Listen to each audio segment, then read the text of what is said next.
Apakah dapatkan motivasi hidup untuk raih sukses sejati dalam Smart Motivation. Smart Motivation bersama Eloy Zaluku, the one and only theocentric motivator, sales training, expert and performance consultant. Selamat mengikuti.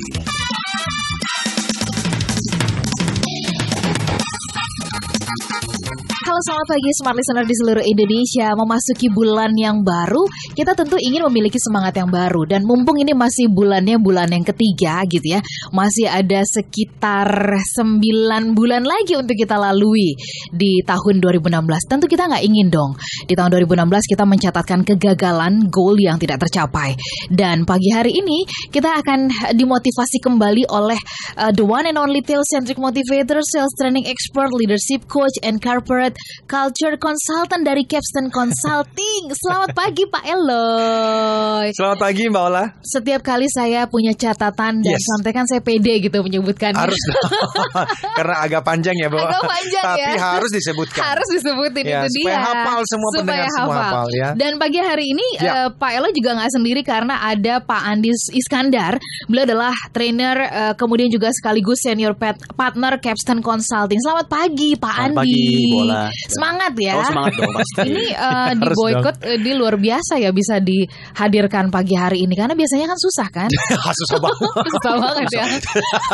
Trainer gitu loh, konsultan gitu loh. Nggak, tapi melayani umat gitu kan.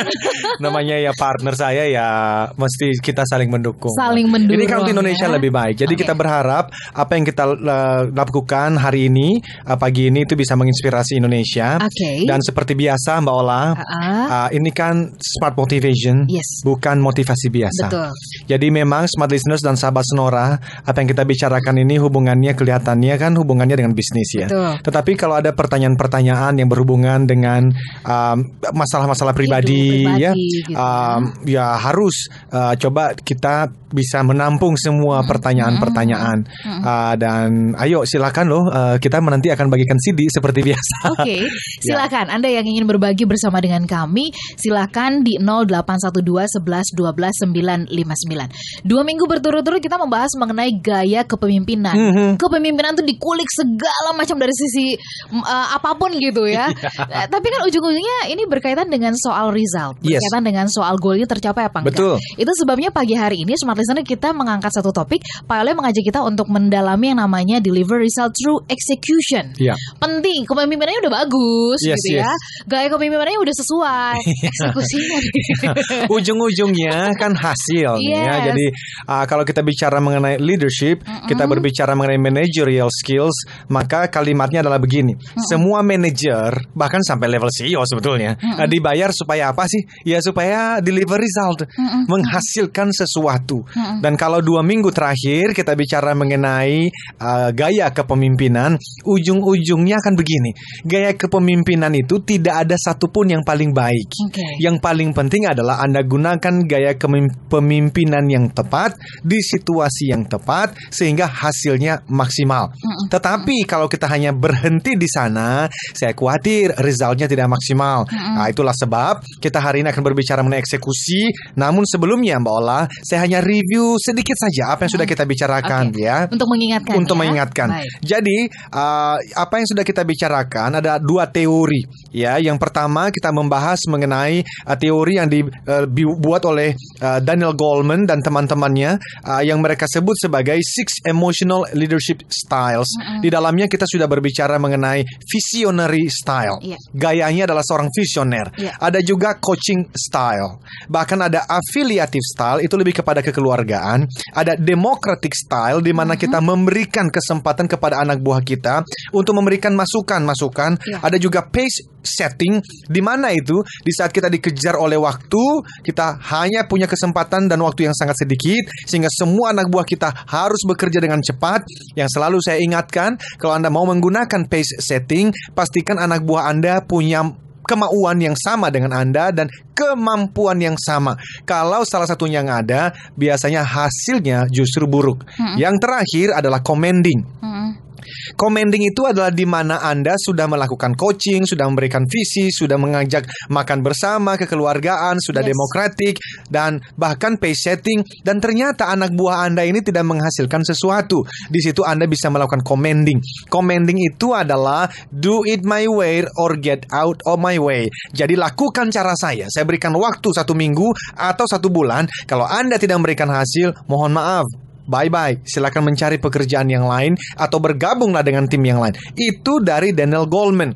Dan kemudian minggu lalu kita juga berbicara mengenai situational leadership yang dikembangkan oleh Ken Blanchard dan teman-temannya. Di dalamnya ada 3. Maaf, ada 4.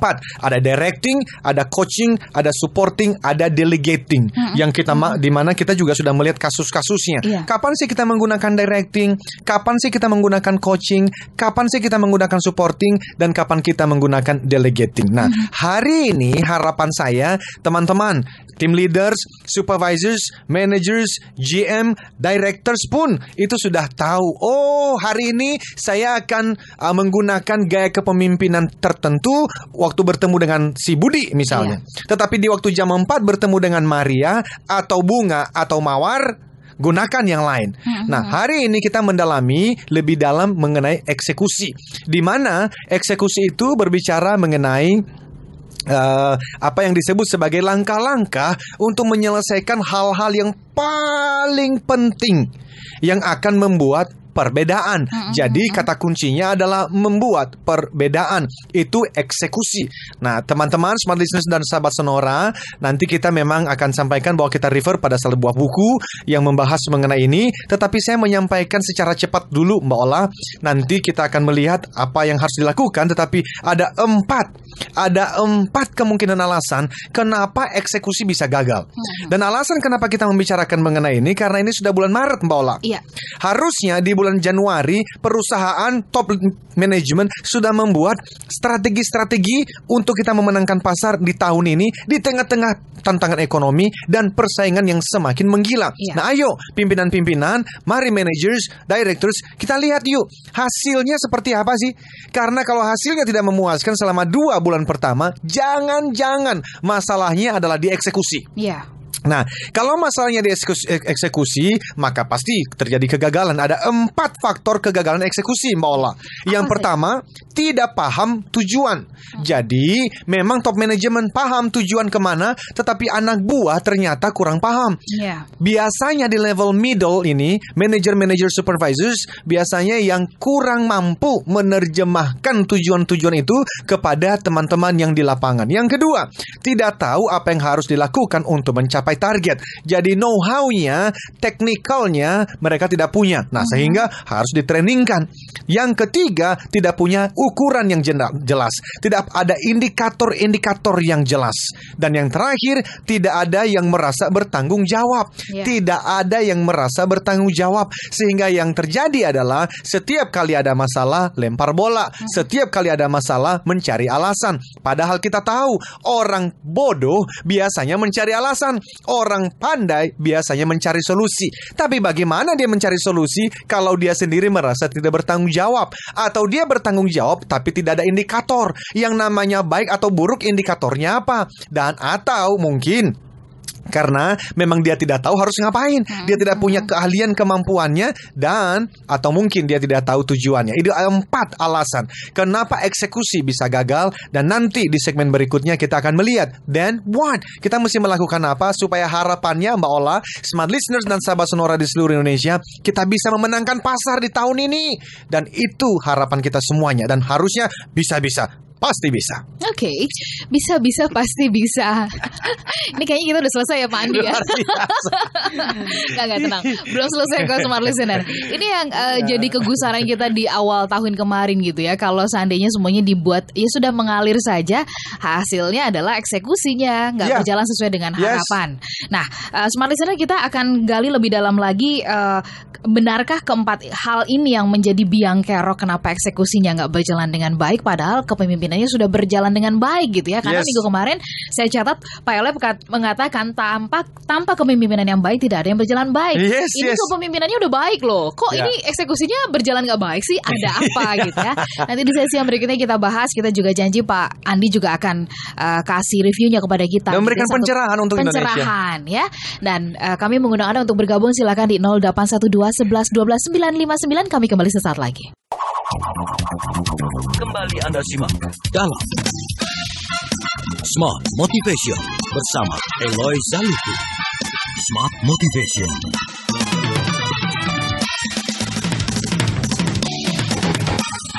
Smart listener, sahabat Sonora Network di seluruh Indonesia, kita sambung kembali perbincangan kita pagi hari ini. Ini berbicara soal topik yang menjadi lanjutan dari dua topik berturut-turut. Kita membahas tentang leadership, tentang gaya kepemimpinan begitu ya.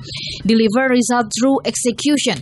Semestinya kan kalau yang namanya pemimpin, saya mencatat apa yang dibilang oleh Pak Eloy berkali-kali ketika kita membahas kepemimpinan. Kehadiran pemimpin semestinya adalah untuk mengubahkan sesuatu. Bukan untuk dirinya gitu ya, tetapi untuk kepentingan bersama, tujuan perusahaan dan sebagainya.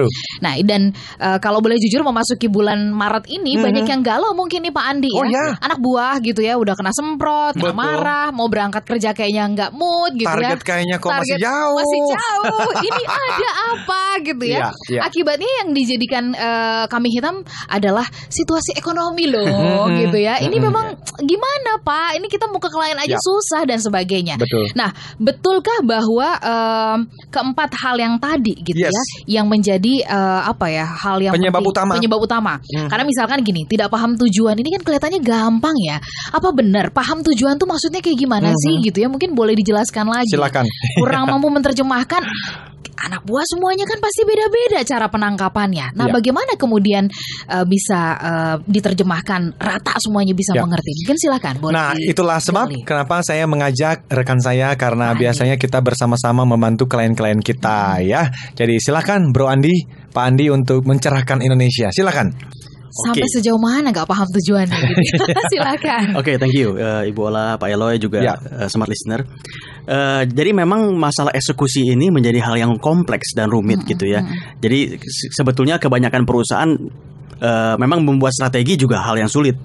Tapi memang kebanyakan perusahaan gagalnya itu dieksekusi. Rata-rata ya. Karena simpelnya begini, buat strategi BOD bisa meeting 5 hari. Ya paling enggak dari Senin sampai Jumat sore. Karena udah Jumat sore udah mau pulang, ya dipaksa-paksain jadi deh. Akhirnya jadi tuh strategi 10 atau 20. Itu waktu bikin strategi. Tapi eksekusi kita melakukannya minimal 1 tahun. Jadi kalau kita bikin strateginya 5 tahun, 5 tahun kita bikinnya. Betul nggak? Jadi kalau strategi, kalau kita perumpamakan kayak larinya lari sprint, tapi kalau eksekusi larinya lari maraton. Makanya orang bisa lelah, orang bisa nggak disiplin, orang bisa nggak komit. Akibatnya eksekusinya nggak jalan. Padahal strateginya sudah oke. Hasil riset menunjukkan bahwa 70% dari strategi ternyata gagal. Sekalipun itu strateginya udah canggih banget, strateginya udah keren banget, udah bagus, udah pakai segala macam tools yang ada di strategi. Tapi 70% gagal. Kenapa? Karena buruknya eksekusi. Nah, makanya kami bawa satu referensi buku yang menurut kami bagus sekali, itu ya dari Franklin Covey, judulnya 4DX. 4DX. Nah, 4DX. Apa itu 4DX? 4DX itu 4 Discipline of Execution. Jadi bagaimana 4 disiplin supaya kita melakukan eksekusi. Menarik kata-katanya pakai disiplin tuh. Kenapa? Ya karena mesti disiplin kalau kita mau eksekusi. Nah tadi kalau udah dengar kata disiplin itu loh, ini makanan aduh yang gitu. Iya benar. Nah masalahnya disiplin itu apa ya, hal yang soft skill. Jadi hal yang sesuatu yang gampang dibicarakan tapi sulit untuk dilakukan. Ya kan, disiplin. Kita jangankan ngomong disiplin eksekusi deh. Disiplin masuk kerja, disiplin baca buku umpamanya, kalau kita sudah punya target sulit sekali. Makanya nggak heran banyak eksekusi yang gagal. Sebentar, sampai di situ dulu. Saya ingin kita coba menggarisbawahi soal bahkan hal yang kecil yang orang menganggap datang terlambat ke tempat pekerjaan pun itu dianggap ya sudahlah biasa kan, yang penting saya hasilnya nih. Saya kerjakan keren, ini bagus gitu. Itu ternyata mempengaruhi juga ya Pak Andi ya. Sangat karena kebiasaan itu kalau kita lama-kelama awal-awal memang kita melencengnya sedikit. Kata kita nggak disiplin kan, ya terlambatnya 5 menit, terlambatnya 5 menit. Tapi lama kelamaan kan, kenapa nggak 10 menit? Kenapa nggak 15 menit? Sama kayak strategi nih. Awal-awal melencengnya dikit, tapi lama kelamaan kalau nggak pernah diingetin, kalau nggak pernah, ya kasarnya kalau udah parah banget nggak pernah disejewer, nggak pernah disintrek, ya kita nggak pernah kembali ke jalan yang benar. Maksudnya jalan yang benar itu jalan yang sudah dicanangkan secara strateginya. Nah makanya pentingnya disiplin. Nah di buku ini ya kami sudah modifikasi sedikit ya supaya item-itemnya lebih relevan, lebih gampang dicerna oleh para pendengar gitu ya. Ada 4 dia bilang, makanya 4DX itu ada 4. Tadi Pak Elo sudah bilang gagalnya eksekusi itu ada 4 juga gara-garanya. Itu 4 penyakit. Nah buku ini ngomong 4 obatnya. 4 obatnya. Jadi Pak Elo ngomong penyakit, saya ngomong obat gitu Pak Elo ya. Ada 4 obat. Apa itu? Yang pertama itu dia bilang highly important goal. Goal yang sangat penting sekali. Highly important goal. Kita mesti pilih important goal. Kalau ada highly important goal, artinya ada yang important goal. Nah, itu yang pertama, nanti kita akan bahas lebih detail. Yang kedua, proses indicator. Jadi bagaimana prosesnya? Setelah kita punya goalnya, prosesnya bagaimana? Itu yang kedua. Yang ketiga, scoreboard. Bagaimana kita bikin papan review gitu loh istilahnya. Supaya semua orang tahu kita tuh sudah sampai mana. Di bulan ini kita udah sampai mana nih perkembangannya. Lalu yang keempat namanya rhythm of team review. Kedisiplinan atau mekanisme ritme dari yang namanya review secara tim. Jadi ada 4 itu. Baik, ini empat obat ini yang akan menolong gitu ya. Kalau misalkan kita sudah kehilangan arah, oke, stop. Kemudian review lagi nih apa yang dari tujuan kita yang paling penting untuk dicapai dan sebagainya gitu. Betul. Ya. Kepengennya kan memang begitu masuk tahun 2016 ini semua pengen dijangkau gitu loh Pak Andi. Tapi ternyata dalam perjalanannya banyak, mungkin sampai dengan Maret ini yang bahkan yang important goalnya aja nggak tercapai gitu loh. Nah, bagaimana mempraktekkan yang tadi ini nih, yang 4 disiplin tadi ini Pak Andi? Mari kita masuk satu demi satu. Yang pertama adalah highly important goal. Nah dia bilang gini, tadi Pak Elo sudah bilang penyakit nomor 1 kenapa eksekusi itu gagal karena orang belum paham tujuannya apa. Di buku ini dibilang, kenapa sih orang belum paham? Karena terlalu banyak goalnya, terlalu banyak prioritasnya dia bilang. Dia bilang di buku ini yang namanya pemikiran secara konvensional, kita tuh punya goal 5, 10, 15 dan semua kita anggap penting. Akibatnya kita bukannya kita tidak bisa capai segitu banyak goal, tapi ada konsekuensinya. Kita mesti bekerja lebih lama, kita mesti bekerja lebih keras. Artinya ya kita mesti lembur terus tiap hari. Bahkan 1 minggu juga kita mesti lembur terus. Kita kan tentu tidak mau karena kita juga mesti balance kan life-nya. Artinya apa? Kita mesti pilih 1 atau 2 goal yang highly important goal. Artinya kalau 1, 2 goal ini tidak bisa dicapai, goal-goal yang lain itu tidak ada manfaatnya atau goal-goal yang itu bisa dibilang tidak relevan gitu loh. Karena 1, 2 goal ini kita tidak bisa mencapainya. Jadi konsep ini bilang bahwa pilihlah 1, 2 yang highly important goal. Bukan berarti kita nggak boleh punya yang important goal, tapi 1 dan 2 ini highly, dimana kita memberikan effort khusus, kita memberikan upaya khusus buat yang 1 dan 2 goal ini. Nah, mesti dipilih memang. Kenyataannya memang nggak bisa ya sekali mendayung banyak pulau yang terlewati gitu ya. Walaupun pepatahnya mengatakan demikian gitu. Nah, bagaimana nih Pak Andi memastikan kalau dari sekian banyak goal itu terus kita pilihnya yang very important itu gimana tekniknya? Ada cara-caranya memang ya, kita karena waktu juga ya nggak bisa lebih detail, tapi dibilang di sini bahwa kita dalam rangka pilih 1, 2 goal kita bisa buat berbagai macam kriteria. Dari kriteria misalkan kriterianya apakah goal-goal ini dampak secara keuangannya bagaimana, dampak secara buat pelanggan bagaimana, dampak secara buat prosesnya kita bagaimana. Itu ada, memang kita ada lebih teknisnya supaya kita bisa memilih dari 5 ini 2 yang highly important goal. Tapi sekali lagi ya, bukan berarti yang lainnya kita abaikan loh. Bukan berarti yang important goal kita nggak lihat, itu tetap kita lihat. Tapi 1 dan 2 ini benar-benar kita berikan effort khusus, effort yang luar biasa. Karena kalau ini nggak tercapai, meskipun yang lain important goalnya tercapai, cuma jadi sia-sia. Nah, langkah yang pertama tentukan yang namanya highly important goal. Baik, yang kedua, mungkin Pak Eloy mau menambahkan. Jadi yang pertama ini aja penting sekali dan sepertinya ngomongnya gampang. Makanya Michael Porter itu pernah ngomong, the essence of strategy is choosing what not to do. Bahwa strategi itu sebetulnya tentang memilih apa yang tidak dikerjakan. Jadi, tapi kalau berbicara mengenai apa yang mau dikerjakan, banyak sekali yang mesti dikerjakan. Makanya tadi ada yang important goals.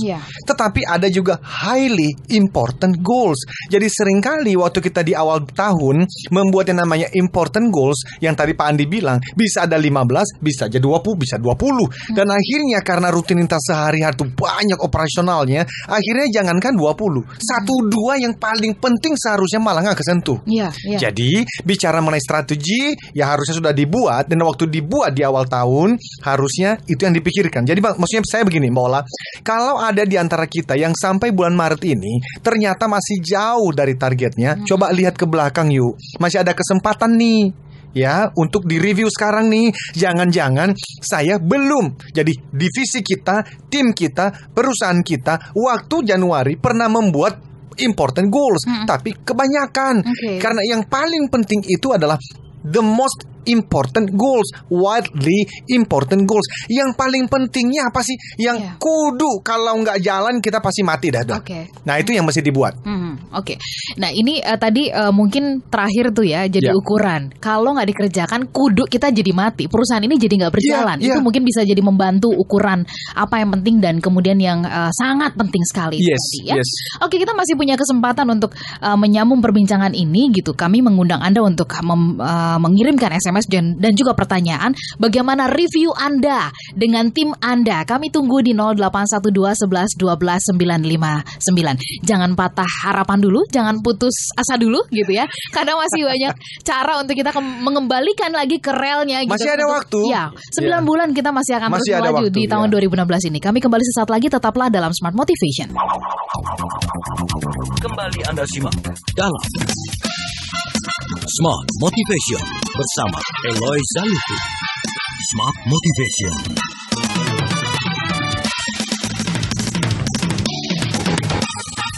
Smart Listener dan juga sahabat Sonora Network di seluruh Indonesia, kita sambung kembali perbincangan kita pagi hari ini. Tapi izinkan sebelum kita lanjut, saya mau absen dulu nih, ya kan? Siapa-siapa aja sih, kami ingin mengundang Anda, ingin tahu bagaimana Anda mendengarkan siaran kami. Di sana hujan atau enggak, dan cukup jelas atau enggak perbincangan kita pagi hari ini Anda dengarkan. Saya ingin menyapa Anda yang menyimak melalui jaringan Smart FM. Kami ingin menyapa yang ada di Jakarta, di Surabaya, Yogyakarta, kemudian Medan, Pekanbaru, Medan, Palembang, lalu kemudian yang ada di Makassar, kemudian Manado, Banjarmasin, Balikpapan. Selamat pagi semuanya. Dan saya juga yang menyapa Anda yang ada di Pontianak, halo Pontianak, Bali, kemudian juga Malang, Solo, kemudian di Semarang, Purwokerto, Cirebon, kemudian Anda yang ada di Bandung, Lampung, Bangka, dan juga Aceh dan juga Padang. Nah, kita lanjut lagi perbincangan kita pagi hari ini bersama dengan Pak Andi. Pak Andi ini nanti sekaligus juga untuk menjawab, karena ada SMS yang bertanya ini dari Pak Riki ya. Pertanyaannya adalah, sebenarnya bagaimana sih memastikan tim kita tuh sudah paham sama goalnya gitu ya. Nah ini mendasar, tapi mungkin bisa sekalian menjelaskan apa yang tadi 4 disiplin. Silakan Pak Andi. Nah, pertanyaannya bagus banget. Sambil saya mau nambahin sedikit malah di poin nomor 1. Tadi nomor 1 dikatakan bahwa kita memilih highly important goal. Sebetulnya itu bukan titik tuh, koma.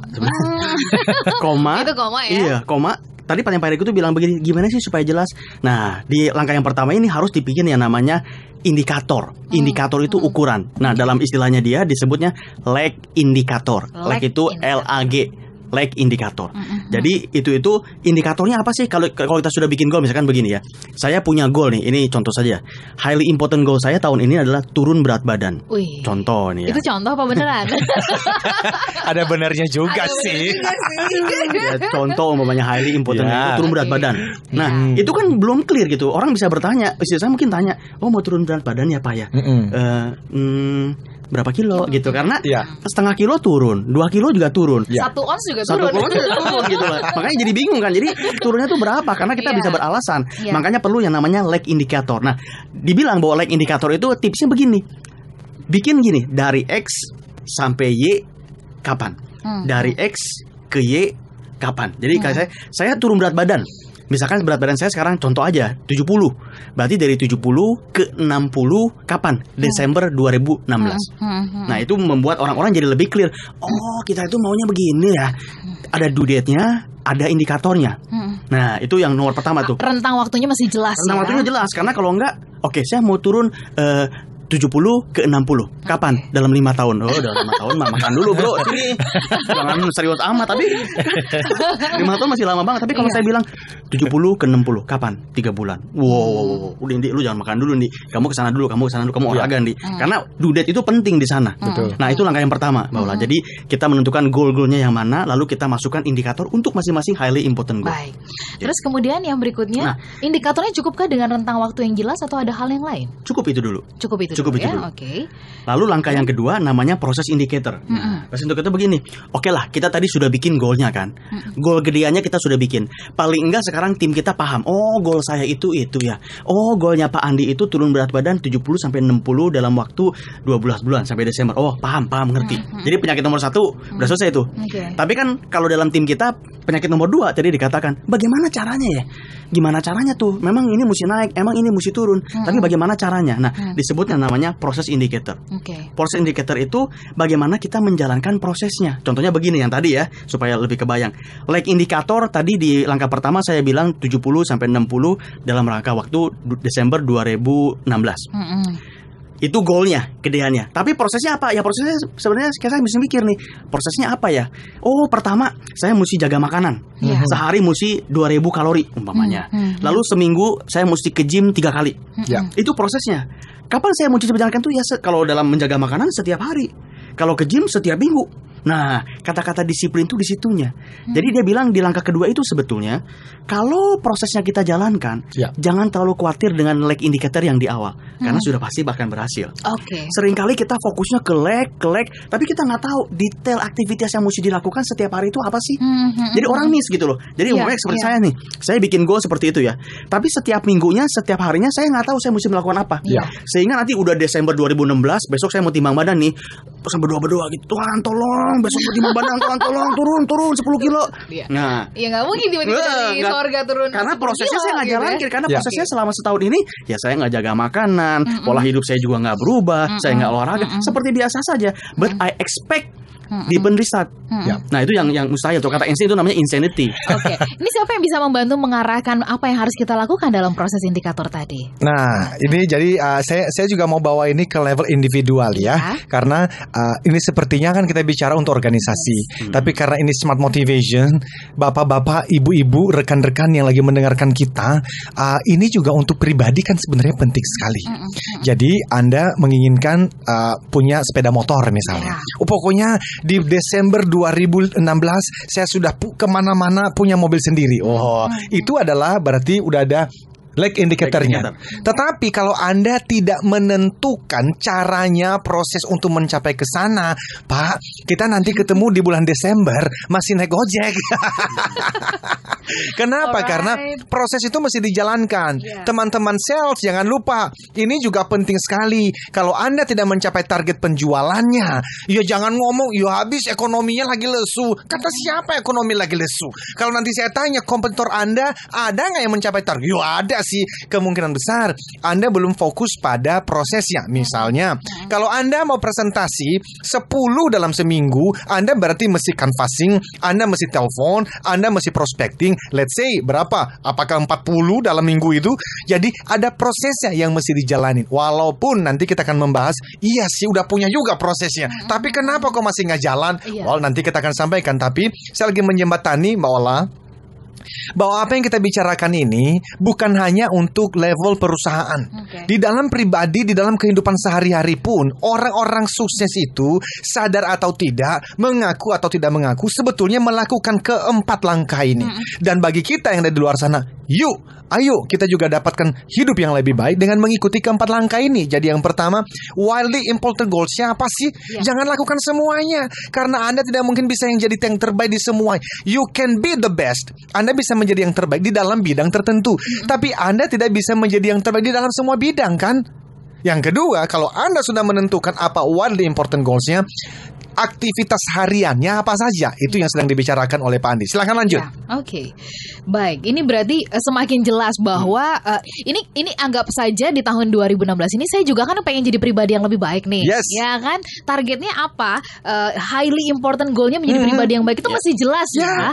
Dan kemudian mau melakukan apa gitu. Misalkan sekarang saya jauh lebih ramah, senyum gitu setiap hari. Itu yang harus dilakukan. Itu mesti dipikirkan, dicatat bahkan. Mesti jelas sekali. Jadi nggak bisa bisa cukup cuman saya mau jadi orang baik. Nggak bisa. Ya, karena you cannot manage what you don't measure kan. Oke. Kalau kamu nggak mengukurnya dengan baik, you nggak bisa Saya mengelolanya. mau jadi pemimpin yang baik, manajer yang baik, Nggak karyawan cukup. yang baik, nggak cukup. Apa ya? itu? Nah, Apa itu yang sedang kita Silakan. bicarakan. Baik, dilanjut silakan Pak Andi. Iya betul sekali. Jadi di langkah yang kedua ini disebut namanya proses. Yes. Nah di sini juga proses sendiri mesti ada indikatornya. Oke. Jadi kalau di langkah yang pertama highly important girl ada Gol apa gol? Alright. Girl ya. Girl, bukan. Oke. Iya. Ya, gol. highly important goal itu ada yang namanya leg indicator. Tapi memang untuk pria girl juga penting. Ya, boleh. Highly important. Jangan sampai men ya, girl yang penting. Nah langkah yang kedua itu namanya proses. Right. Di proses pun mesti ada indikatornya supaya Yeah. clear. Kalau dalam bahasa dia di proses indikator itu namanya lead indicator. LEAD lead. Kalau tadi itu LAG leg. Kalau ini lead itu sebenarnya indikator tapi dalam proses. Iya. Contohnya apa yang tadi itu? Memang saya tadi goalnya turun berat badan. Prosesnya apa? Ke gym. Ke gym pun jangan cuma ngomong ke gym. Iya. Ke gym berapa kali seminggu? Kan mesti ada ukurannya. Saya mesti jaga makanan. Jangan cuma sampai sana tok. Karena nggak jelas, nggak clear. Otak kita tuh butuh sesuatu yang something clear. Jaga makanan berapa kalori per hari. Itu indikator. Istilahnya dia indikator dalam proses namanya lead indicator. Oke. Berarti bahkan ketika setelah sudah tentukan apa yang mau dilakukan, prosesnya pun juga ada indikatornya, Ada indikatornya. ya. Oke. Nah, kalau misalkan dalam proses ini kemudian indikatornya menunjukkan bahwa kita belum nih, ya kan, belum menunjukkan bahwa effortnya belum cukup gitu kan. Nah, kemudian apa yang harus dilakukan dalam proses ini? Indikatornya diturunkan gitu ya supaya kitanya jadi lebih happy, atau apa yang mesti dilakukan Pak Eloy dan kemudian Pak Andi? Silakan saya serahkan pada Pak Andi. Ini ya dokternya ya. Dokternya. Itu sebetulnya ada di langkah ketiga. Oke, ada di langkah Tapi ketiga. saya mau tambahin sedikit ya tentang Sedikit, indikator di oke. proses. Ya. Lead indicator ada dua sifatnya. Ada dua sifatnya lead indicator. Yang pertama itu prediktif.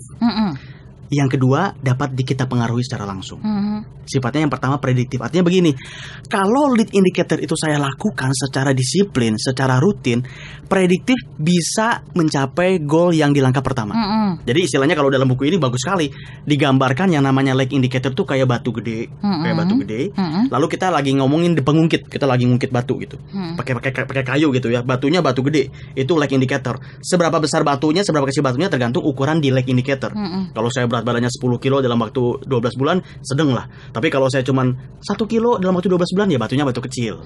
Nah, bagaimana lead indicator itu sifatnya prediktif? Artinya kalau kita ungkit itu pengukit, yakin bahwa itu tuh akan menggerakkan batu besarnya. Itu namanya prediktif. Sifat yang pertama. Sifat yang kedua, dapat kita pengaruhi secara langsung. Artinya, ya terserah saya mau genjot apa nggak genjot nih. Nggak ada orang yang bisa nggak ada orang yang bisa maksa gitu. Maksudnya orang bisa maksa-maksa saya juga, ya nggak bisa, tergantung saya nih mau saya genjot apa enggak. Itu artinya dapat saya pengaruhi. Dipengaruhi. Kalau dalam perusahaan begini, ini tuh 80% mesti kita dalam tim sendiri yang bisa lakukan. Seringkali kan kita bilang, oh tapi Pak, yang ini kan bergantung sama tim ini, yang ini kan bergantung sama departemen ini, yang ini bergantung sama divisi ini. Kita nggak bisa melakukan apa-apa. Jangan pilih yang seperti itu, pilihlah yang 80% ada dalam pengaruhnya kita sendiri. Baik, oke.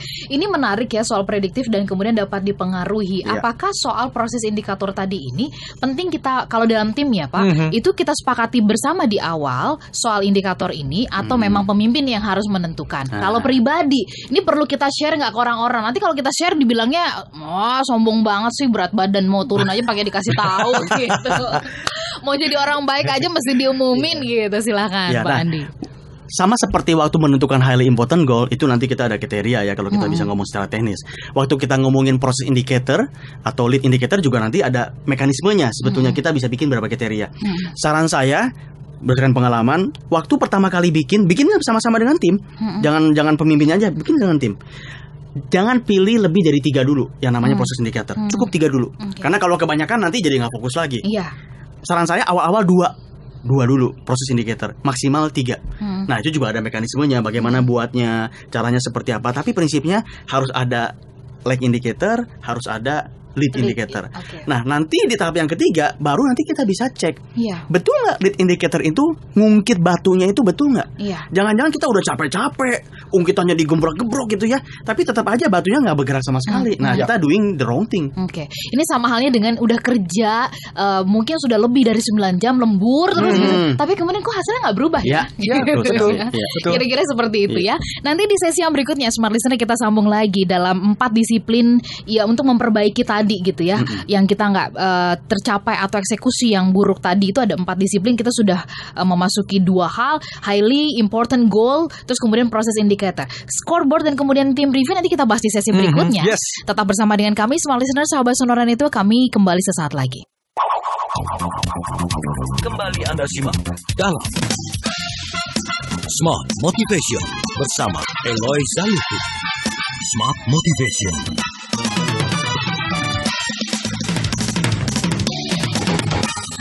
Kita sambung kembali Smart Listener, perbincangan kita pagi hari ini, dan topiknya adalah deliver result through execution. Kita bicara banyak soal eksekusi dan kenapa eksekusinya gagal. Ternyata ini banyak hal soal gak paham tujuan. Kemudian kalau tadi itu Pak Eloy dengan gamblang mengatakan gak paham tujuan, gak ada ukurannya, dan merasa gak ada yang bertanggung jawab, akhirnya lempar-lemparan gitu ya. Tapi kemudian ada obatnya, tenang-tenang gitu ya. Pak Andi tadi sudah mengatakan ada 4 disiplin, highly important goal. Tentukan 2 atau 3 gitu kan tujuan yang paling penting yang mau dicapai. And then kemudian ada proses indikator. Kemudian nanti juga akan dijelaskan scoreboard dan kemudian ada tim review. Tapi sebelum sampai ke situ nanti juga dijawab. Saya boleh ke SMS ya membacakan beberapa yang sudah masuk. Silakan. Nah, ini pertanyaan dari Pak Rusdi di Balikpapan. Nah, bicara soal indikator ya, Pak Eloy dan kemudian Pak Andi. Ini saya dalam tim ini agak susah loh menentukan indikator, karena kalau misalkan masing-masing punya penilaian masing-masing dan merasa sudah bekerja masing-masing gitu kan. Seperti contohnya di bulan Januari gitu ya. Ini ketika pencapaian gak tercapai, semua pada salah-salahan ya kan, cari kambing hitam dan sebagainya. Nah, sebenarnya proses indikator ini nih harus mencakup apa aja sih supaya semuanya tuh bisa memahami. Itu pertanyaan dari Pak Rusdi di Banjarmasin. Itu kemudian yang berikutnya adalah pertanyaan dari Ibu Santi di Yogyakarta untuk Pak Eloy katanya. Pak Eloy ngomong-ngomong soal review ya, tadi kan sebutkan soal review nih. Ini paling susah loh kalau udah ngumpulin tim untuk nge-review, karena masing-masing ngerasa sudah melakukan yang terbaik. Nah, gimana sebenarnya untuk idealnya melakukan review dengan setiap tim? Kemudian ini ada juga pertanyaan dari Pak Joy. Saya kepengen banget nih tahun ini targetnya menjadi ayah yang baik nih Pak Eloy. Amin. Bagus sekali. Loh ya, bagus ya. Targetnya itu. Nah, tapi saya sendiri juga kewalahan membagi waktu untuk anak dan istri. Nah, ini gimana ya untuk bisa jujur dan mereview kepada diri sendiri? Nanti silahkan boleh dirangkumkan. Bagus sekali. Kita mulai dari yang pertama dulu ya. Dari Balikpapan. Pak Rusdi. Gimana, Bro Andi?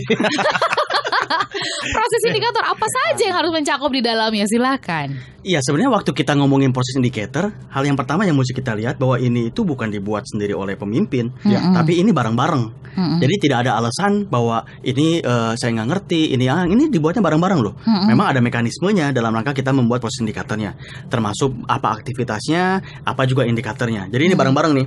Nah, masalah nanti beneran saya bisa melakukan itu nggak per minggu atau per harinya? Itu nanti sebenarnya ada di langkah yang keempat. Pada saat kita ngomongin review, tadi Mbak Ola udah bilang, memang tidak gampang melakukan review, tapi sebetulnya waktu mereka gagal mencapainya, udah tidak ada alasan lagi kurang jelas karena semuanya sudah clear. Like indicator sudah ada. Seperti saya nih, kalau saya tidak bisa melakukan itu, ya udah nggak ada alasan lagi karena mau turun berat badan sudah jelas, 70 sampai 60. Prosesnya juga sudah jelas. Jaga makanan 2000 kalori per hari dan ke gym seminggu 3 kali. Apalagi alasan ketidakjelasannya sudah clear, how to-nya juga sudah clear. Masalah saya melakukan apa enggaknya itu paling yang penyebab kegagalannya. Untuk menjewer, untuk mengingatkan kalau saya tidak melakukan itu, bagaimana caranya? Di langkah yang keempat sebetulnya ngomongin review. Nah, nanti kita akan bahas lebih detail waktu ngomongin review ya. Silakan Pak Eloy. Ya, jadi Smart Listeners dan sahabat Sonora, sekali lagi yang dibicarakan Pak Andi itu sepertinya kan di level organisasi, dan karena memang kita mau Indonesia ini punya daya saing yang tinggi sekali di tengah-tengah persaingan yang semakin menantang ini. Tetapi untuk di level individu, sekali lagi apa yang sedang kita bicarakan ini adalah ambil contoh teman-teman yang ingin mendapatkan meraih target penjualannya setiap bulan. Ya, katakanlah ambil saja setiap bulan saya 100 juta. Itu berarti highly important goals-nya dan 100 juta itu adalah yang disebut sebagai lag indicatornya. Dan biasanya semua orang punya dan gampang membuatnya. Tetapi kalau Anda tidak punya lead indicatorsnya, lead itu adalah proses yang Anda lakukan setiap hari untuk mendapatkan 100 juta itu. Misalnya, berarti setiap hari saya harus telepon minimal 10 calon pelanggan. Saya harus prospecting, saya harus canvassing. Nah, kalau Anda tidak melakukan itu, boro-boro Anda akan mendapatkan yang namanya 100 juta. 50 aja belum tentu. Nah, disinilah kenapa dibutuhkan disiplin. Karena disiplin itu adalah ketika Anda melakukan sesuatu dengan sebaik-baiknya pada saat Anda sebetulnya tidak suka melakukannya. Nah, ini disiplin. Nah, jadi untuk teman-teman yang mendengarkan secara individu yang merasa, ya tapi saya bukan manajer, saya bukan direktur, saya self-employed, karyawan biasa, ya ini yang seharusnya Anda lakukan. Makanya di tim kami di kantor, setiap pagi saya minta mereka untuk membuat itu to-do list selama hari ini tuh apa sih?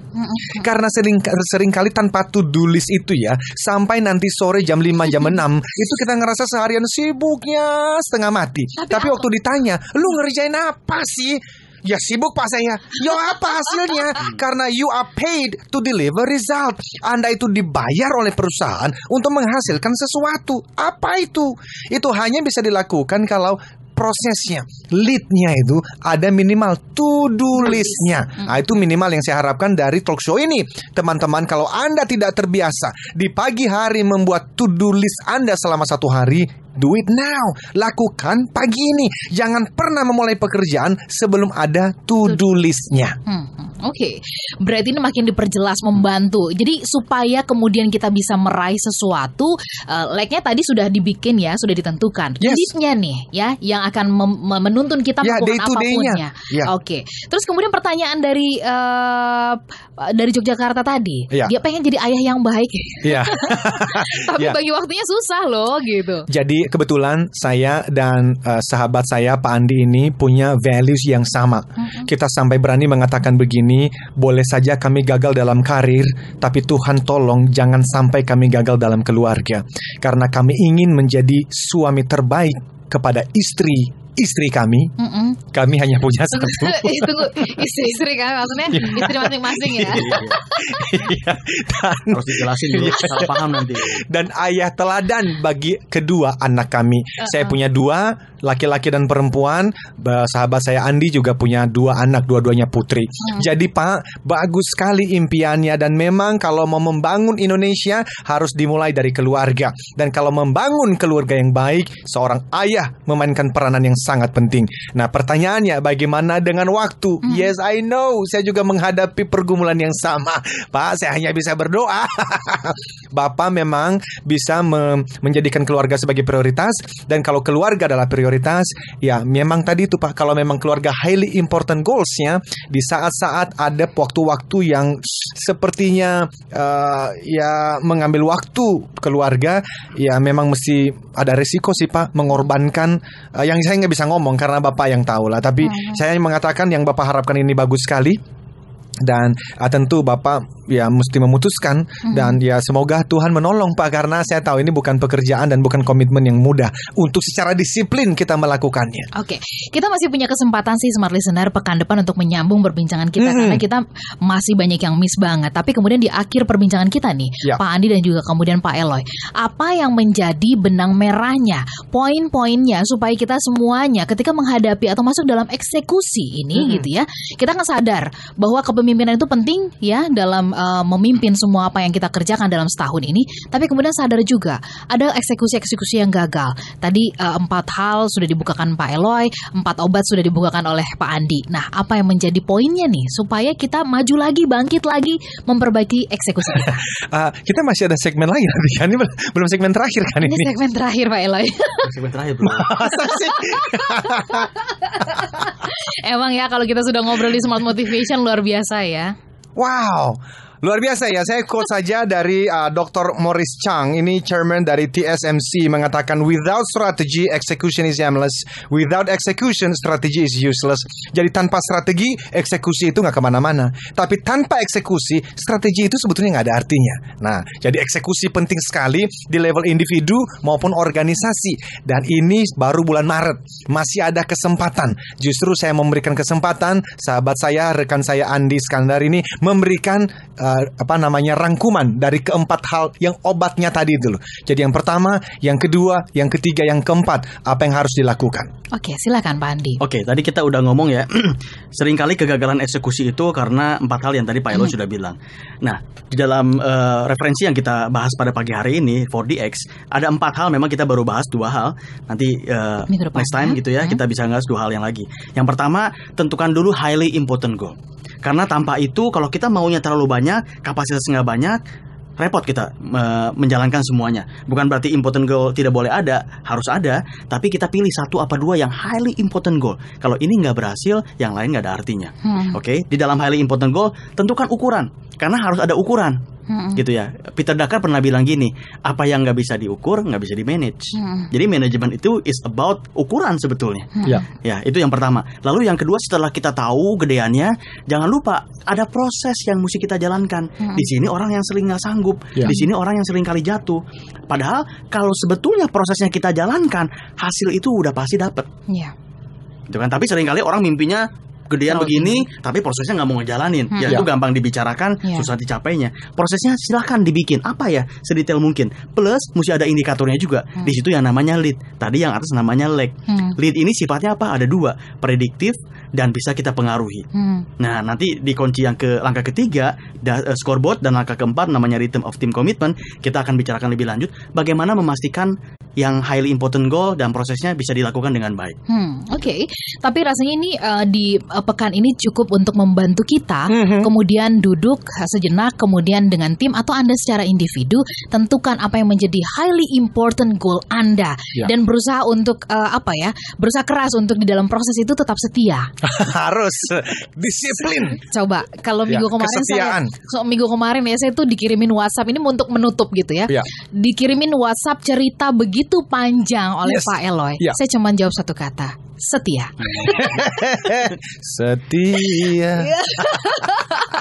So jadi smart listener, setialah dengan setiap apa yang menjadi peran kita, bagian kita. Ketika kita lakukan itu, mudah-mudahan apa yang menjadi impian kita, harapan kita bisa tercapai. Kita harus akhiri kebersamaan kita pagi hari ini. Pak Andi, terima kasih sudah hadir. Minggu depan janji kita ketemu lagi. Pasti. Ya Pak Eloy, terima kasih juga. Minggu depan kita ketemu lagi. So akhirnya saya Nurlija, saya Zaluku katakan, yes I can. Keep the smile, be the 10Xers. Telah Anda ikuti Smart Motivation bersama Eloy Zaluku, the one and only Theocentric Motivator, Sales Training, Expert, and Performance Consultant. Terima kasih dan sampai jumpa.